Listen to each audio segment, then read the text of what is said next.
So, hey guys, I'm Bryce. We're part of the Nuclear Safety System Room Cooler Performance Project. Our company sponsors Eric Shores of Exelon Corporation, and our group members involve myself, Eric, Hal, Economo, and Robert. So, for our project summary, our project is to be implemented at Peach Bottom Atomic Power Station located in Delta, Pennsylvania along the Susquehanna River. And within the facility, emergency safety water is used for the residual heat removal and core spray systems. These are composed of RHR pumps, CS pumps, valves, and heat exchangers in order to remove residual heat from the nuclear fuel when the reactor is shut down in order to generate heat for electric generation.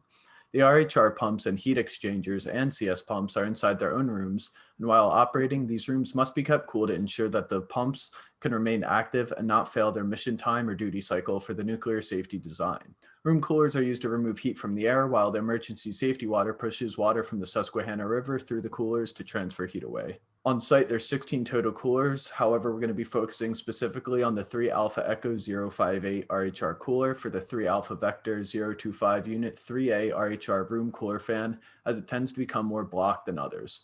A few things causing this blockage are due to the use of raw water and differences in cooler height.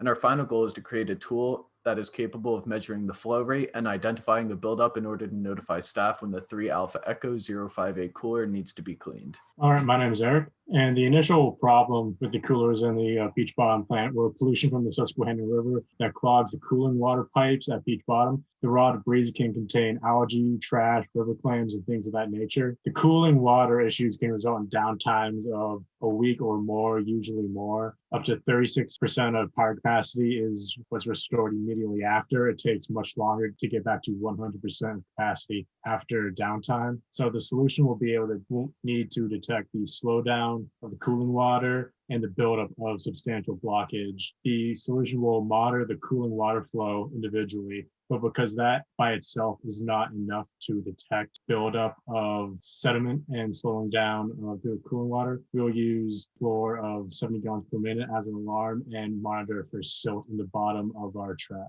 My name's Hal. Our solution is based on a scaffold design for sewer maintenance, a self-contained sensor package that can measure flow and silt that can transmit data. The pool filter within the sensor will trap silt. A laser will shine through the bottom of the silt trap. Data from this sensor will calculated by an Arduino. Output from the can be transmitted via Ethernet cord to a workstation. Hi everyone, my name is Rob, and I'm going to quickly explain the different implementation figures that we have for our project. In the top right hand corner, this was just a quick paint drawing to kind of just show an overall implementation of the baffle design we decided to implement. On both left and right sides of the baffle, you can see that we have outlet isolation valves as well as a bypass valve in order to isolate the baffle when maintenance needs to be done. We have both inlet and outlet sensors that are going to be provided to us by Exelon,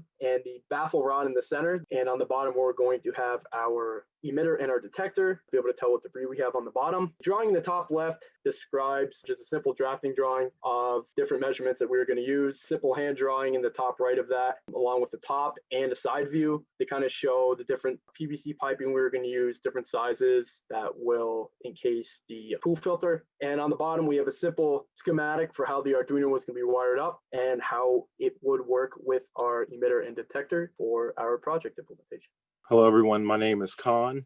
This is our finalized bill of materials, and on it are just all the parts that we decided to go with. It was based on feasibility and also our top priority, which was cost efficiency or cost effective. And so at the top of it is our Arduino Duo, which is our microcontroller, which allows us to easily interface with all of our sensors, followed by our green laser for and our flow rate sensors to allow us to be able to pair well with our Arduino and allow us to collect information on the state of the piping. And then our pull filters, which and our various PVC caps and plant model pipe sizings, because PVC is very easy to alter and build this project with. And then the valves will be supplied by Exelon, as was earlier mentioned. And so that is our bill of materials. And this ended up being very cost effective for us. And in the end, that is our project. So thank you for watching.